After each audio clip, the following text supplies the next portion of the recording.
మన పెద్దపల్లి ఎమ్మెల్యే శ్రీ దాసరి మన్నారెడ్డి గారి ఆదేశాల మేరకు ఇవాళ మన అప్పన్పేట గ్రామానికి రావడం జరిగింది. చాలా సంతోషం. వాస్తవానికి మనం 9 ప్రయాణంలో పెట్టుకోవాల్సింది, అక్కడ కొంచెం తొవ్వ ప్రాబ్లం వల్ల ఒక గంట 2 గంటలు లేట్ అయింది. అయినా మన టీఆర్ఎస్ నాయకులే కాబట్టి ఓపికతో సహనంతో ఉన్నాం. ఎందుకంటే గత 14 సంవత్సరాలు ఉద్యోగం కోసమే కొట్లాన్నాం. మనం అంతా ఈ 2-3 గంటలు ఉండలేరాకే ఓపికతో వచ్చినాం. మీ అందరూ కూడా పేరు పైన ధన్యవాదాలు తెలియజేస్తున్నాం.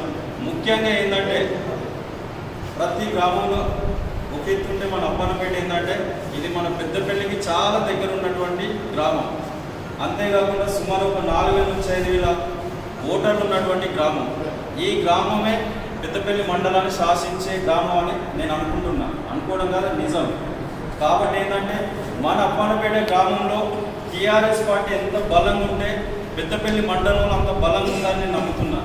కాబట్టి దయచేసి మీ అందరికీ చెప్పేది ఏంటంటే వ్యక్తిగత కక్షలకు పోకుండా, అయ్యో ఆయన ఉంటే నేనుండా, నేనుంటే ఆయన పార్టీ నా పగోడు ఆ పార్టీలో ఉన్నాడు కాబట్టి నేను ఈ పార్టీకి వస్తా, ఇటువంటి వ్యక్తిగత కక్షలు పెట్టుకొని మన టీఆర్ఎస్ పార్టీని కొంచెం ఇబ్బందికరంగా పెట్టద్దని ఈ సందర్భంగా నేను తెలియజేసుకుంటున్నాను. అంతేకాకుండా రానున్న రోజులలో ఖచ్చితంగా మన టీఆర్ఎస్ పార్టీకి వెళ్తారని సర్వేలు చెప్తున్నాయి. సుమారు ఒక 20 సంవత్సరాలు కూడా అధికారం ఉండబోయే పార్టీ కూడా టీఆర్ఎస్ పార్టీ. ఇలా చాలామంది చాలా రకాలుగా ఎత్తుకుంటూ ఉంటారు. 70 సంవత్సరాలు అధికారులు ఉన్నారు, కానీ ఏ పార్టీ కూడా ఏం చేసిందో మన అందరికీ తెలిసిందే. ఇక్కడ ఉన్న వాళ్ళందరూ ఏదో పార్టీ నుండి వచ్చారు. తెలంగాణ అభిమానంపై, ప్రాంతంపై అభిమానంపై తెలంగాణ ఉద్యమంలో భాగస్వామ్యంగా ఉన్నారు. పార్టీ సిద్ధాంతం నచ్చి మన పార్టీకి వచ్చిన వాళ్ళు ఉన్నారు.